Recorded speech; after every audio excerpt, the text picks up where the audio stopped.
ఇవాళ మార్కెట్ పడిందా? Specially Nifty 72 points పడింది కదా. కానీ నిఫ్టీ 50లో ఎంటైర్ 50 స్టాక్స్ లో కేవలం ఒక్క స్టాక్ రిలయన్స్ 4% పడడం కారణంగా నిఫ్టీని 105 పాయింట్ల దగ్గరగా కిందకి తీసుకువెళ్ళింది. దానికి కారణమైన అప్డేట్ ఇది. అలానే టాటా వాళ్ళకి సంబంధించిన ట్రెంట్ స్టాక్ భారీగా పడింది. కేన్ స్టాక్ కూడా సడన్ గా పడింది. అండ్ మోస్ట్ ఇంపార్టెంట్ ఐఈఎక్స్ ఇవాళ చాలా టైం వరకు నెగిటివ్ గా ఉన్నది కాస్త సడన్ గా 15% దగ్గరగా పెరిగింది. వీటి అన్నిటి రిలేటెడ్ గా చాలా ఇంపార్టెంట్ అప్డేట్స్ ఉన్నాయి. బట్ వీటికి ముందు ట్రంప్ టారిఫ్లు వేయడం మొదలు పెట్టినప్పుడు $300 బిలియన్ డబ్బులు అమెరికాకు వస్తుంది ఈ టారిఫ్ల కారణంగా అని చెప్పిన తాను ఇప్పుడు 300 కాదు $600 బిలియన్ దగ్గరగా టారిఫ్ల ద్వారా కలెక్ట్ చేస్తానని చెప్తున్నారు. అండ్ లెబనాన్ పై ఇజ్రాయెల్ అటాక్ అండ్ యుఎస్ కి సంబంధించిన ఐఎస్ఎం మ్యానుఫ్యాక్చరింగ్ డేటా తర్వాత కూడా నిన్న బంగారం వెండి పెరిగాయి. అది కూడా ఇక్కడ మీరు స్క్రీన్ మీద గమనించవచ్చు.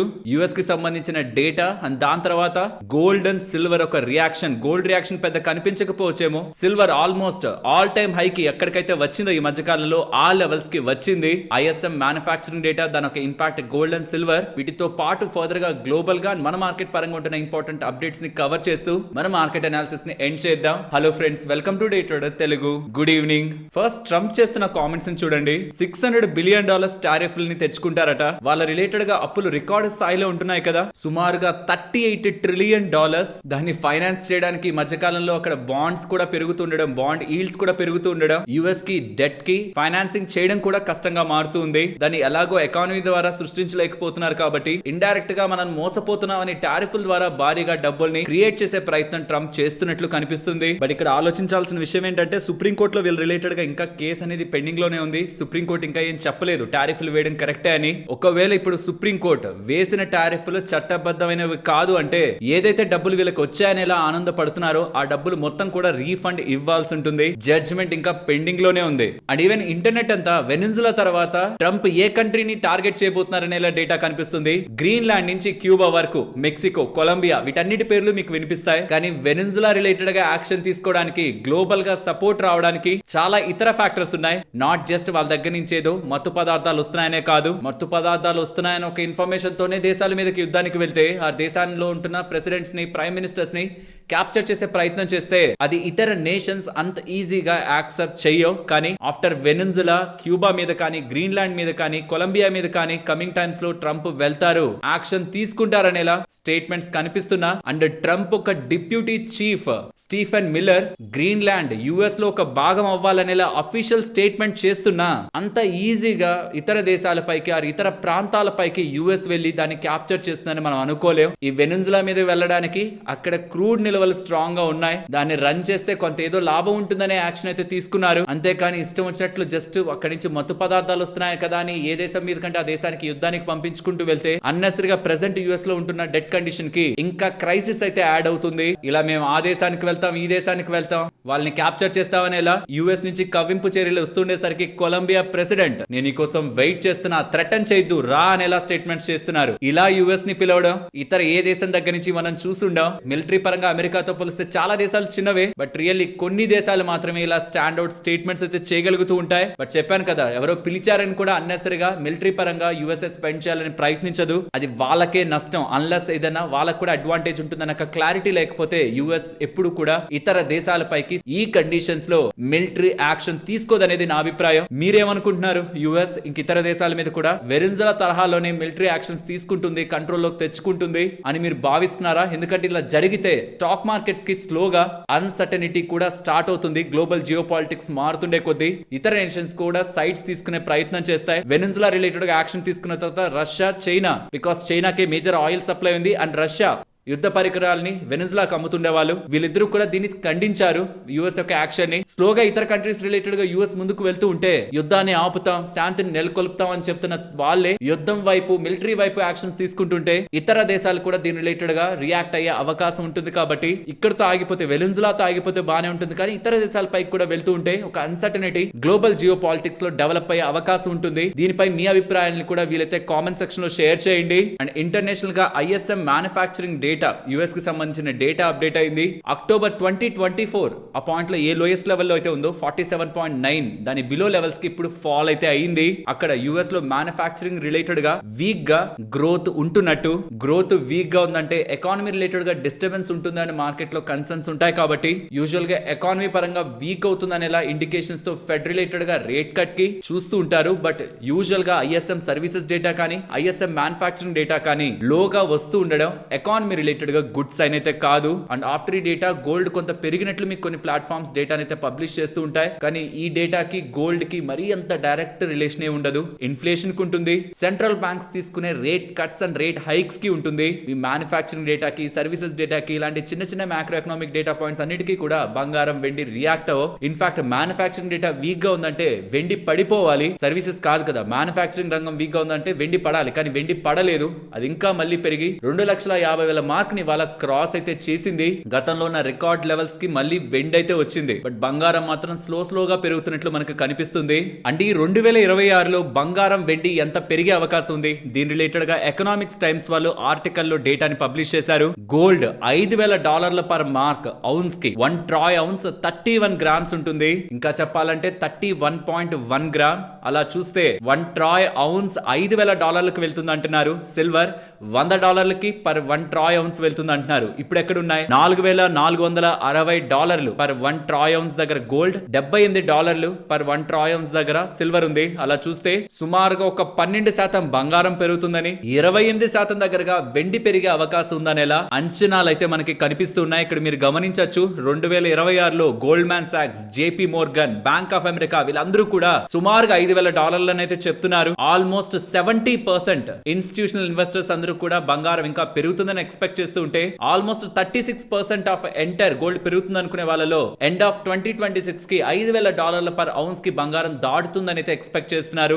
ఎండ్ ఆఫ్ ద 2026 కి సుమారుగా ఒక సంవత్సరం ఎండ్ అయ్యేసరికి బంగారం పెరుగుతుంది అనుకునేది 12% మాత్రమే. ఇక్కడ మాత్రమే అంటే తక్కువని కాదు, కానీ ఈ మధ్యకాలంలో బంగారం రోజుకి 1-2% పెరిగిపోతూ ఉంటే ఇలానే పెరిగిపోతుందేమో బంగారం అని అనుకుంటారు, కానీ కాదు. సంవత్సరం మొత్తానికి 12% పెరుగుతుంది బంగారం రిలేటెడ్ గా ఎక్స్పెక్టేషన్స్ ఉన్నాయి. కానీ వెండి రిలేటెడ్ గా మాత్రం $100కి వెళ్ళిపోతుందని ఎక్స్పెక్ట్ చేస్తున్నారు. రీసెంట్ టైమ్స్ లో ఇండస్ట్రియల్ డిమాండ్ స్ట్రాంగ్ గా ఉండేసరికి 28% ఇక్కడి నుంచి కూడా వెండి పెరుగుతుంది అనుకుంటున్నారు. కానీ గుర్తుంచుకోవాలి, డిమాండ్ కారణంగా పెరిగే ఏ మెటల్ అయినా, స్టోర్ వాల్యూ లేని ఏ మెటల్ అయినా ఆ డిమాండ్ కొంత వీక్ అయిందన్న డేటాతో ఇమీడియట్ గా కూడా వోలటైల్ గా రియాక్ట్ అవుతుంది. ఈ మధ్య కాలంలో కూడా వెండి వోలటాలిటీని చూసే ఉంటారు. 2,50,000 దగ్గర ప్రెసెంట్ వెండి ఉంది కరెక్టే, కానీ అది ఈ మధ్య కాలంలో 2,20,000కి వెళ్ళిపోయింది. 2,50,000 నుంచి మళ్ళీ 2,50,000కి వచ్చింది. అలా ఇక్కడి నుంచి కూడా 28% పెరుగుతుందని అనలిస్ట్ లో ఒక అంచనా. బట్ సిల్వర్ లో పెట్టుబడి చేస్తున్న వాళ్ళు సిల్వర్ ఒక వోలటాలిటీని కూడా మైండ్ లో ఉంచుకోవాలి. అండ్ ఇవాళ మార్కెట్ మనకి బాగా పడినట్లు కనిపిస్తున్నా చాలా వరకు మార్కెట్ ని ఇవాళ కిందకి లాగింది.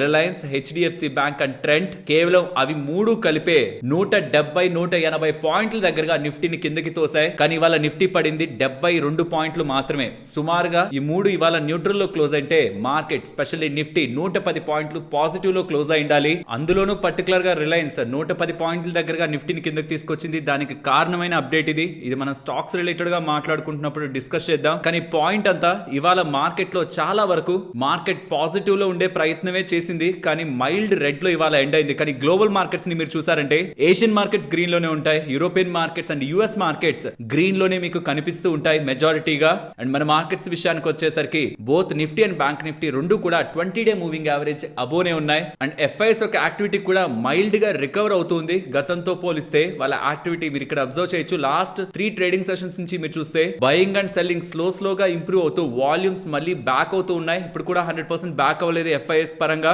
Because of prolonged holiday activity. FIIs ఒక నార్మల్ ఫుట్ ప్రింట్, అంటే వాళ్ళు డే టు డే ఎలా అయితే యాక్టివిటీస్ చేస్తుంటారో ఆ యాక్టివిటీ ఇంకా మార్కెట్ లో నార్మల్ అయితే అవ్వలేదు. బట్ ఇంప్రూవ్ అవుతుంది. ఈవెన్ ఇంప్రూవ్ అవుతున్న కండిషన్స్ లో కూడా ఎఫ్ఐఎస్ బిగ్ వేలో సెల్ చేయట్లేదు, అలానే బైలో కూడా లేరు, which is good for the market. And FIIs యొక్క షార్ట్స్ ప్రెసెంట్ 89% దగ్గరగా ఉన్నాయి. బట్ పెయిన్ఫుల్ పాయింట్ ఏంటంటే రీసెంట్ టైమ్స్ లో $90 $1 బిలోకి వెళ్ళి కొంచెమైనా స్ట్రాంగ్ అయింది రూపీ అనుకున్నది కాస్త రీసెంట్ టైమ్స్ లో మళ్ళీ ఫర్దర్ గా వీక్ అవుతూ $90.18 అయితే డ్రాప్ అయింది. ఇక్కడ డ్రాప్ అంటే ఈ రూపీ పడిపోవడం కాదు, వీక్ అయిపోవడం. ఇది కూడా కొంత కన్సర్న్ గా మనకు కనిపిస్తుంది. రూపీ ఎంత వీక్ అయ్యే కొద్దీ ఇండియన్ మార్కెట్స్ లో సెల్లింగ్ ప్రెషర్ అలా పెరుగుతుంది. బికాస్ రూపీ వీక్ అయిపోతుంది కదా, ఇతర దేశాల్లో మార్కెట్స్ మంచిగా పెరుగుతున్నాయి అండ్ డాలర్ తో కంపేర్ చేస్తే రూపీ కూడా వీక్ అయిపోతున్నప్పుడు ఇండియాలోకి వచ్చే పెట్టుబడులు ఆగడమే కాదు, ఉన్న పెట్టుబడులు కూడా తగ్గే అవకాశం మనకు ఉంటుంది. కాబట్టి రూపీ ఇక్కడ నుంచి ఫర్దర్ గా ఎలా మూవ్ అవుతుంది అనేది ఇంపార్టెంట్ గా గమనించాలి ఫ్రెండ్స్. ఇలా మార్కెట్ లో ఉంటున్న ఎంటైర్ డేటాని సింప్లిఫై చేస్తూ మీ ముందుకు వీడియో తీసుకురావడం మీకు వాల్యుబుల్ అని అనిపిస్తూ ఉంటే మన వీడియోని తప్పకుండా లైక్ చేయండి. నెక్స్ట్ ఇవాళ రిలయన్స్ వాళ్ళు మార్కెట్ లో ఉంటున్న ఇంపార్టెంట్ అప్డేట్ కి క్లారిఫికేషన్ ఇచ్చే ప్రయత్నం చేస్తున్నారు. బ్లూంబర్గ్ వాళ్ళు చెప్తున్న కథనాల ప్రకారం రష్యా నుంచి ఆయిల్ వెజల్స్ రిలయన్స్ ఇండస్ట్రీస్ కి వస్తూ ఉన్నాయని, 3 vessels of oil, Russian oil Reliance industries కి వస్తుందని, రిలయన్స్ ఇండస్ట్రీస్ ఎటువంటి కార్గో కూడా రష్యన్ ఆయిల్ కి సంబంధించి వాళ్ళ రిఫైనరీస్ లో లాస్ట్ 3 వీక్స్ నుంచి రిసీవ్ చేసుకోలేదని, అండ్ జనవరిలో కూడా ఎటువంటి డెలివరీస్ మాకు రష్యా నుంచి రావట్లేదని, మేము రష్యన్ ఆయిల్ ని కొనట్లేదు, ఎటువంటి డెలివరీస్ కూడా మాకు జనవరిలో లేవు, అయినా సరే బ్లూంబర్గ్ వాళ్ళు ఇలాంటి కథనాలని పబ్లిష్ చేస్తుండడం మమ్మల్ని బాధకి గురి చేస్తుందనేలా రిలయన్స్ వాళ్ళు ఇలా అఫీషియల్ క్లారిఫికేషన్ ఇచ్చే ప్రయత్నం చేశారు. ఇది చాలా ఇంపార్టెంట్, ఎందుకంటే ఇక్కడ నుంచి కొన్ని అవర్స్ బిఫోరే రష్యాకు సంబంధించిన ఆయిల్ ఇండియా కొంటూ ఉందనేలా ట్రంప్ స్టేట్మెంట్స్ అయితే తన నోటి ద్వారా చేశారు. సో రష్యా దగ్గర నుంచి చీప్ గా రిలయన్స్ వాళ్ళు ఇంకా ఆయిల్ ని కొంటున్నారనే ఒక వార్తా కథనాలు రీసెంట్ టైమ్స్ లో పబ్లిష్ అయ్యేసరికి స్టాక్ అయితే పెరిగింది. కానీ ఇప్పుడు రీసెంట్ టైమ్స్ లో ట్రంప్ అలాంటి స్టేట్మెంట్స్ మళ్ళీ రష్యా రిలేటెడ్ గా ఇండియా ఆయిల్ కొంటుందనేలా స్టేట్మెంట్స్ కి ప్రాబబ్లీ బ్లూంబర్గ్ రిలేటెడ్ గా సోర్సెస్ ఏదైనా రీజన్ ఏమో అని రిలయన్స్ వాళ్ళు ఈ క్లారిఫికేషన్ ఇస్తూ ఉండడం as a business prospect cheap గా ఆయిల్ ని కొనుక్కొని రిఫైన్ చేసి అమ్ముకుంటే రిలయన్స్ కి లాభం, అలా జరుగుతుందేమో అనేసరికి రీసెంట్ టైమ్స్ లో స్టాక్ కొంత పెరిగింది ఆ కథనాలతో. కానీ అలా ఏం లేదు, మేము అలా ఏం ఆయిల్ ని కొనట్లేదని క్లారిఫికేషన్ రిలయన్స్ నుంచి వచ్చేసరికి స్టాక్ అయితే ఇవాళ పడింది. ఫస్ట్ ఐఎక్స్ గురించి మాట్లాడుకోవాలి. ఇవాళ నెగిటివ్ లో ఉన్నది కాస్త సడన్ గా 14-15% దగ్గరగా పెరిగిపోయింది. దీనికి ప్రధానమైన కారణం మార్కెట్ కప్లింగ్ జరిగితే ఐఎక్స్ ఒక బిజినెస్ మీద చాలా ఇంపాక్ట్ పడుతుంది. ఇది తెలిసిన కొంతమంది సిఆర్సి ఆఫీసర్స్ ముందుగానే పొజిషన్స్ ని తీసుకొని ఐఎక్స్ లో పొజిషన్స్ ని తీసుకొని ఆ అప్డేట్ ని బయటకు వదిలేసి స్టాక్ పడగానే కోట్లలో డబ్బులు సంపాదించుకున్నారని, ఇది ప్యూర్ గా మ్యానిపులేషన్ కోసమే చేశారని, మార్కెట్ కప్లింగ్ కొంతమంది లాభదాయకంగా మారడానికే చేసిందే కానీ సిస్టమ్ కోసం చేసింది కాదని ఐఎక్స్ వాళ్ళు దీని మీద కేసునైతే వేశారు. ఏపీటీఎల్ లో ఎలక్ట్రిసిటీ అపిలేట్ ట్రిబ్యునల్ లో దీనిపైన ఇవాళ విచారణ జరిగింది. మరి విచారణ జరిగి ఐఎక్స్ కి ఏమైనా పాజిటివ్ గా తీర్పు వచ్చిందా అంటే అలా ఏం రాలేదు, అలానే నెగిటివ్ గా కూడా రాలేదు. దీని రిలేటెడ్ గా హియరింగ్ అనేది జనవరి 9th కి పోస్ట్ పోన్ అయింది. దట్ మీన్ ఫ్రైడే మనకి తుది తీర్పు ఐఎక్స్ పరంగా వస్తుంది. మరి స్టాక్ ఎందుకు పెరిగినట్టు? చాలా ఫైనాన్షియల్ ప్లాట్ఫామ్స్ లో ఉన్న డేటా ప్రకారం రిలీఫ్ రావచ్చు, ఎస్ ఇష్యూ జరిగిందనేలా మనకి అఫీషియల్ గానే డేటా బయటపడింది కాబట్టి ఐఎక్స్ పరంగా సెబీ వాళ్ళే డేటాను బయట పెట్టారు. మ్యానిపులేషన్ జరిగింది, ఆఫీసర్స్ ఇన్వాల్వ్ అయ్యారు కాబట్టి కొంతమంది లాభపడడానికి ఇలా మార్కెట్ కప్లింగ్ అని కానీ తీసుకొచ్చుంటే దాని కారణంగా సిస్టమ్ కి ఆర్ ఎంటైర్ ఎలక్ట్రిసిటీ బిజినెస్ కి ఎటువంటి అడ్వాంటేజ్ లేదని ఈ అపిలేట్ ట్రిబ్యునల్ వాళ్ళు కానీ భావిస్తే దీని పరంగా రిలీఫ్ ఐఎక్స్ కి దొరికే అవకాశం ఉంటుంది. కాబట్టి ఆ పాజిటివ్ హోప్స్ తో ఇవాళ పెరిగినట్లు కనిపిస్తుంది. కానీ ఏదనేది ఫైనల్ గా తీర్పు ఏదనేది ఫ్రైడే మనకి కంక్లూజన్ వస్తుంది అన్న విషయం గుర్తుంచుకోవాలి. అండ్ ఇవాళ జరిగిన కేస్ హియరింగ్ రిలేటెడ్ గా ఉంటున్న మేజర్ డేటా కూడా ఇక్కడ మీకు స్క్రీన్ ముందు పెడుతున్నాను. అపిలేట్ ట్రిబ్యునల్ వాళ్ళు ఏదో మ్యానిపులేషన్ అయితే జరిగింది, దీని మీద స్ట్రాంగ్ గా విచారణ చేయాలనేలా చెప్పారు. ఐఎక్స్ వాళ్ళు ఇన్సైడర్ ట్రేడింగ్ రిలేటెడ్ గా పక్కన పెట్టినా, అంటే మ్యానిపులేషన్ ని పక్కన పెట్టినా, అసలు మార్కెట్ కప్లింగ్ మంచిది కాదో దాన్ని పక్కన పెట్టేసేయాలి అనేలా ఐఎక్స్ వాళ్ళ వాదన. అండ్ సిఆర్సి వాళ్ళ లాయర్, అంటే ఎవరైతే మార్కెట్ కప్లింగ్ ని తీసుకొచ్చారో రెగ్యులేటర్, వాళ్ళ లాయర్ ఏం చెప్తున్నారంటే ప్రెసెంట్ ఇచ్చిన మార్కెట్ కప్లింగ్ ఆర్డర్ ని వెనక్కి తీసుకునేందుకు, విత్ డ్రా చేసుకునేందుకు మేము కన్సల్టేషన్స్ చేస్తున్నాం. ఇంకా మోర్ కన్సల్టేటివ్ గా, ఫెయిర్ గా, ట్రాన్స్పరెంట్ గా ఈ మార్కెట్ కప్లింగ్ ఆర్డర్ ని తీసుకొస్తాం. సో మార్కెట్ కప్లింగ్ ఆర్డర్ ని విత్ డ్రా చేసుకుంటాం అనేలా సిఆర్సి లాయర్ వాళ్ళు ఈ అపిలేట్ ట్రిబ్యునల్ వాళ్ళకి చెప్పినట్టు సిఎన్బిసి వాళ్ళ డేటాని కూడా పబ్లిష్ చేశారు. ఓవరాల్ ఈ డేటా అంతా యాడ్ చేశారంటే ఇది ఐఎక్స్ పరంగానే పాజిటివ్ గా ఉంటుంది కాబట్టి స్టాక్ ఇవాళ పెరిగింది. బట్ ఫ్రైడే వరకు వెయిట్ చేయాలి. ఫ్రైడే మనకి ఫైనల్ కంక్లూజన్ అపిలేట్ ట్రిబ్యునల్ దగ్గర నుంచి వస్తుంది. వెనిజులాకు సంబంధించిన స్టాక్ మార్కెట్, అక్కడ మేజర్ ఎక్స్చేంజ్ గత 5 రోజుల్లో యుఎస్ వాళ్ళు వెనిజులాని కొన్ని డేస్ పాటు నడపబోతున్నారు నెక్స్ట్ స్టేబుల్ గవర్నమెంట్ వచ్చినంత వరకు అనేసరికి గత ప్రభుత్వం లీడర్స్ ఒక ఇన్ఎఫిషియన్సీ ఇక తొలగిపోయిందని మార్కెట్ లో ఉంటున్న సెంటిమెంట్ 5 రోజుల్లో మార్కెట్ మేజర్ ఇండెక్స్ 80% దగ్గరగా పెరిగింది. యూజువల్ గా ఎవరి మీదకైనా యుద్ధానికి వెళ్ళిన ఆ దేశానికి సంబంధించిన ప్రెసిడెంట్ ని క్యాప్చర్ చేసిన స్టాక్ మార్కెట్ లో కుప్పకూలుతూ ఉంటాయి. కానీ ఒకవేళ ఆ పర్సన్ ఇన్ఎఫిషియెంట్ అనుకోండి, తన కారణంగానే ఎకానమీ వీక్ అయిపోతూ ఉంది అనుకోండి, తనని పట్టుకోవడం కారణంగా మార్కెట్లు కూడా కమింగ్ టైమ్స్ లో వాళ్ళ డేస్ వస్తాయని స్ట్రాంగ్ గా రియాక్ట్ అవుతూ ఉంటాయి. అందులో ఇది ఒక ఎగ్జాంపుల్. నెక్స్ట్ రిలయన్స్ వాళ్ళు 2 బ్యాంక్స్ తో కన్సల్ట్ అయి జియో ఐపీఓ ని తీసుకురావాలని చూస్తున్నారని, నెక్స్ట్ 2-3 నెలల్లోనే జియో ఐపీఓ డిఆర్హెచ్పి సెబీతో ఫైల్ అవుతుందని, ఐపీఓ సైజ్ అనేది $4 to $6 billion ఇన్ బిట్వీన్ ఈ లార్జ్ స్కేల్ లో ఇది మార్కెట్ లోకి తీసుకురాబోతున్నారని, బై జూన్ 2026 లోపు దీన్ని మార్కెట్ లో లిస్ట్ చేస్తారని అప్డేట్ అయితే చేస్తూ ఉన్నారు. ఆల్మోస్ట్ 40,000 కోట్ల ఐపీఓని రిలయన్స్ జియో వాళ్ళు ప్లాన్ చేస్తున్నట్టు విత్ $120 బిలియన్ వాల్యుయేషన్ మార్కెట్ లో రూమర్స్ అయితే నడుస్తూ ఉన్నాయి. ఇప్పుడు షేర్ చేసిన డేటా మీకు ఇంట్రెస్టింగ్ గా అనిపించుంటే మన వీడియోని తప్పకుండా లైక్ చేయండి. నెక్స్ట్ ట్రెండ్ గురించి మాట్లాడుకోవాలి. స్టాక్ ఇవాళ ఇంతలా పడ్డానికి కారణం వీళ్ళ గ్రోత్ 17% అని రిపోర్ట్ చేయడం. 17% అంటే తక్కువేం కాదు కదా. Revenue year on year comparison లో 17 అంటే అది కూడా స్ట్రాంగ్ నెంబరే. కానీ గతంలో వాళ్ళ గ్రోత్ ఎలా ఉండేది సేల్స్ రిలేటెడ్ గా ఇయర్ ఆన్ ఇయర్ లో అనేది చూడండి. 50%, 56%, 60 and 65% కూడా ఒక టైంలో మెయింటైన్ చేశారు.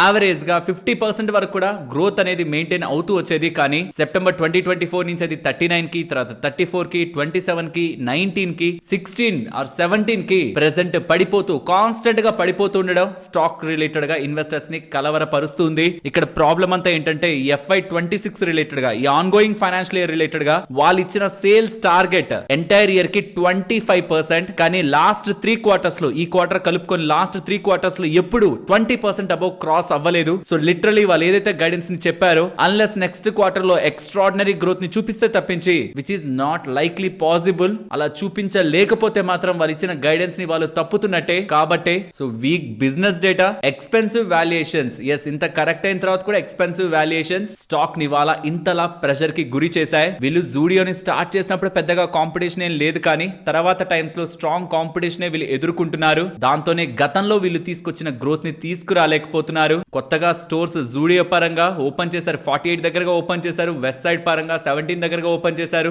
Overall 278 west side, 854 Zudio stores అయితే వీళ్ళకున్నాయి. అందులో 4 దగ్గరగా UAE లో ఉన్నాయి. బట్ స్టిల్ కాంపిటీషన్ రిలేటెడ్ గా రీసెంట్ టైమ్స్ లో వీళ్ళు ప్రెషర్ ని ఫేస్ చేస్తూ ఉండడం, ఆన్లైన్ ప్రెసెన్స్ వీళ్ళకి లేకపోతూ ఉండడం గ్రోత్ రిలేటెడ్ గా హర్డిల్స్ గా అయితే కనిపిస్తూ ఉన్నాయి. అండ్ అది నెంబర్స్ లో క్లియర్ గా రిఫ్లెక్ట్ అవుతుండేసరికి స్టాక్ కూడా దానికి రియాక్ట్ అయింది. రిజల్ట్స్ ఫస్ట్ ఎక్కడ పబ్లిష్ అవ్వాలి? ఎక్స్చేంజెస్ లో కదా. కానీ వాట్సాప్ స్టేటస్ లో ఒక కీ మేనేజరల్ పొజిషన్ లో ఉంటున్న వ్యక్తి, ఈ రిజల్ట్స్ కి యాక్సెస్ ఉంటున్న వ్యక్తి స్టేటస్ గా పెట్టేసుకున్నారని, దానికి కొంతమంది ఆల్మోస్ట్ 19 మంది దగ్గరగా తన కాంటాక్ట్ లో ఉండే వాళ్ళు చూసారని హ్యాట్సన్ అగ్రో వాళ్ళ ఎక్స్చేంజెస్ కి అయితే చెప్తున్నారు. సీరియస్లీ రిజల్ట్స్ రాకముందే ఆ 19 మంది చూడడం, ఆ రిజల్ట్స్ ఎలా ఉన్నాయో క్లారిటీ ఉంటుంది కాబట్టి వాళ్ళు ఏదైనా యాక్షన్ తీసుకోవాలనుకున్నా తీసుకోగలరు. బట్ ఇలా తప్పు జరిగిందని ఇమీడియట్ గా హ్యాట్సన్ వాళ్ళైతే ఎక్స్చేంజెస్ కి చెప్పారు. రిజల్ట్స్ అయితే మార్చలేరు కదా. ఇదేమైనా క్వశ్చన్ పేపరా? మళ్ళీ క్వశ్చన్స్ లీక్ అయ్యాయంటే క్వశ్చన్స్ మార్చడానికి రిజల్ట్స్ యాస్టీస్ ఉంటాయి. బట్ అలా చేసినందుకు, అలా వాట్సాప్ స్టేటస్ పెట్టుకున్నందుకు కీ మేనేజరల్ పొజిషన్ మీద యాక్షన్ తీసుకునే అవకాశం ఉంటుంది. మహేంద్ర వాళ్ళ XUV700 నెక్స్ట్ వెర్షన్ అయిన XUV7XO కి ప్రైజింగ్ అయితే రిలీజ్ చేశారు. ఆ లిస్ట్ కూడా మీకు ఇక్కడ స్క్రీన్ మీద పెడుతున్నాను. 700 స్ట్రాంగ్ గా హిట్ అయితే అయింది. కానీ 7XO రిలేటెడ్ గా మాత్రం మిక్స్డ్ గా రివ్యూస్ వస్తున్నాయి. XUV3XO రిలేటెడ్ గా ఉంటున్న సిమిలర్ వెర్షన్ అనేలా, దీని రిలేటెడ్ గా ఎవరైనా ఆటో స్పేస్ లో దీని రిలేటెడ్ గా కొంత మంచి అవగాహన ఉంటే కార్ల మీద, ఈ 7XO పరంగా మీరు పెట్టుకున్న ఎక్స్పెక్టేషన్స్ మీట్ అయిందా లేదా, దీని సేల్స్ ఎలా ఉండే అవకాశం ఉంది అనేది మీరు కామెంట్ సెక్షన్ లో షేర్ చేయడానికి ప్రయత్నించండి. విత్ ప్రైజింగ్ మంచి కాంపిటీషన్ ప్రెసెంట్ ఉన్న మార్కెట్ లో ఇది క్రియేట్ చేయగలుగుతుందా లేదా అని. సో దట్ M&M రిలేటెడ్ గా ఎలాంటి బిజినెస్ ఉంటుంది అనేది ఒక క్లారిటీ కమింగ్ టైమ్స్ లో, కమింగ్ మంత్స్ రిలేటెడ్ గా మనకు ఉంటుంది. నెక్స్ట్ కేన్స్ అండ్ డిక్సాన్ గురించి మాట్లాడుకోవాలి. రెండు స్టాక్లు కూడా లాస్ట్ 1 ఇయర్ నుంచి 35 నుంచి 50% దగ్గరగా పడ్డాయి. అండ్ ఈ EMS కంపెనీస్ రిలేటెడ్ గా జెఫ్రీస్ వాళ్ళు ఒక నోట్ ని రిలీజ్ చేస్తూ ఈ 3 స్టాక్లు కూడా పెరుగుతాయని, కేన్స్ రిలేటెడ్ గా అయితే 5,940 దగ్గరగా టార్గెట్ ప్రైస్ అయితే వాళ్ళు మెయింటైన్ చేశారు. కానీ కేన్స్ స్టాక్ మాత్రం ఫాల్ అయితే అయ్యింది. అండ్ ఈ కేన్స్ రిలేటెడ్ గా నువామా వాళ్ళు కానీ, ఈవెన్ కొటాక్ వాళ్ళు కానీ, ఈవెన్ డిక్సాన్ రిలేటెడ్ గా మోతీలాల్ వాళ్ళు కానీ, అండ్ ఇతర రిపోర్ట్స్ అన్ని కూడా EMS స్పేస్ పరంగా చూసినప్పుడు వాళ్ళు ఒకప్పుడు ఇచ్చిన టార్గెట్లు అయితే ప్రెసెంట్ ఉన్న దానికంటే 100% ఎక్కువలో ఉంటాయి. అప్పుడు అవి రీజనబుల్ లో కాదో తెలియదు, కానీ ప్రెసెంట్ అవి అండర్ 45 టైమ్స్ దగ్గరగా ప్రైస్ టర్నింగ్ మల్టిపుల్స్ లో ట్రేడ్ అవుతున్నాయి. ఒకటే క్వశ్చన్, వాళ్ళు గతంలో చెప్పిన గ్రోత్ వీళ్ళు మెయింటైన్ చేయగలుగుతుంటే డిక్సాన్ కానీ కేన్స్ కానీ, దెన్ ఈ వాల్యుయేషన్స్ ఏవైతే 45 times price to earnings FY27 related గా కనిపిస్తూ ఉన్నాయో నేను రీజనబుల్ అని అయితే నమ్ముతాను. ఇక్కడ కావాల్సిందల్లా ఎగ్జిక్యూషన్. కమింగ్ టైమ్స్ లో నెంబర్స్ ని ట్రాక్ చేయండి. ప్రాపర్ ఎగ్జిక్యూషన్ జరుగుతుంది. బిజినెస్ లో గతంలో చెప్పిన డేటాని గ్రోత్ పరంగా కనిపిస్తుంది అంటే వాల్యుయేషన్స్ పరంగా మాత్రం ఈ గ్రోత్ రేట్ తో ఉంటున్న కంపెనీస్ కి ప్రెసెంట్ రీజనబుల్ గానే కనిపిస్తున్నాయి. నెక్స్ట్ స్విగ్గీ గురించి మాట్లాడుకోవాలి. స్విగ్గీ రిలేటెడ్ గా సైరస్ పూర్ణావాలా గారు 11 లక్షల షేర్ని కొన్నారు అనేలా ఇవాళ చాలా ఫైనాన్షియల్ ప్లాట్ఫామ్స్ లో మీకు డేటా కనిపించుండొచ్చు. కానీ ఇక్కడ మీకు ఇంకొక డేటాని కూడా చూపించాలి. కింద చూడండి, ఇది అమ్ముతున్నది సీరం ఇన్స్టిట్యూట్ ఆఫ్ ఇండియా వాళ్ళు, అది కూడా తనకు సంబంధించిందే. ఇది జస్ట్ ఒక ట్రాన్స్ఫర్ లా చూడాలి కానీ సైరస్ పూనావాలా గారు పెద్ద మొత్తంలో వాటా స్విగ్గీలో కొంటున్నారని ఎలా చూడకూడదు. So what ever the transaction ఇక్కడ జరిగిందో అది ప్యూర్లీ సీరం ఇన్స్టిట్యూట్ నుంచి సైరస్ పూనావాలాకి షిఫ్ట్ అవుతున్నట్లయితే చూడాలి. నెక్స్ట్ టాటా మోటార్స్ ఒక జేఎల్ఆర్ బిజినెస్ గురించి మాట్లాడుకోవాలి. వాళ్ళ జేఎల్ఆర్ బిజినెస్ పరంగా సైబర్ అటాక్ జరిగినప్పటి నుంచి సేల్స్ పరంగా డ్రాప్ అయితే మనకి కనిపించింది కదా, అది క్లియర్ గా వాళ్ళ నెంబర్స్ లో రిఫ్లెక్ట్ అవుతుంది. హోల్సేల్ వాల్యూమ్స్ నార్త్ అమెరికా పరంగా 64%, యూరోప్ పరంగా 48% అండ్ యూకే పరంగా 1% దగ్గరగా డ్రాప్ అయ్యాయి. రీటైల్ సేల్స్ కూడా 25% గ్లోబల్ గా డ్రాప్ అయినట్టు అప్డేట్ చేస్తున్నారు. సైబర్ అటాక్ వీళ్ళ ప్రొడక్షన్ ని ఇంపాక్ట్ చేసిందని మెన్షన్ చేశారు. ఇది మార్కెట్ ఎక్స్పెక్ట్ చేసింది, సడన్ సర్ప్రైజ్ అయితే కాదు. నెక్స్ట్ యాక్సిస్ బ్యాంక్ వాళ్ళ బిజినెస్ డేటాని అప్డేట్ చేశారు. Gross advances year on year comparison లో 14%, డిపాజిట్స్ 15%, కాసా కూడా ఇంప్రూవ్ అవుతూ స్ట్రాంగ్ గానే వీళ్ళ బ్యాంక్ బిజినెస్ డేటా అప్డేట్ అవుతూ ఉంది. వెరాస్ కొటాక్ బ్యాంక్ వచ్చేసరికి లోన్ గ్రోత్ 16%, డిపాజిట్ గ్రోత్ 15%, ఈ రెండు స్ట్రాంగ్ గానే ఉన్నాయి. బట్ కాసా మాత్రం ఫ్లాట్ గా లాస్ట్ క్వార్టర్ తో పోలిస్తే క్వార్టర్ నమోదవుతూ ఉండడం కొంత వీక్ గా మార్కెట్ చూసింది. వెరాస్ ఇండస్ఇండ్ బ్యాంక్ వచ్చేసరికి నెంబర్స్ ఏమంత ఎక్స్ట్రాడినరీ ఉండవు, బట్ మార్కెట్ ఎక్స్పెక్టేషన్స్ కంటే బెటర్ గా వచ్చాయని స్టాక్ లో ఇవాళ మన గ్రోత్ అయితే కనిపించింది. నెట్ అడ్వాన్సెస్ 13% దగ్గరగా డ్రాప్ అవుతున్నట్టు, డిపాజిట్స్ 4% దగ్గరగా డ్రాప్ అయినట్టు, కాసా కూడా year on year comparison and quarter on quarter comparison లో కూడా డ్రాప్ అయినట్లే కనిపిస్తుంది, విచ్ ఈస్ వీక్. కానీ ఇది in line with market expectation. సరే మరి ఉండనా, మరొక ఇంట్రెస్టింగ్ వీడియోతో మళ్ళీ మిమ్మల్ని కలుస్తాను. అంతవరకు టేక్ కేర్, జై హింద్.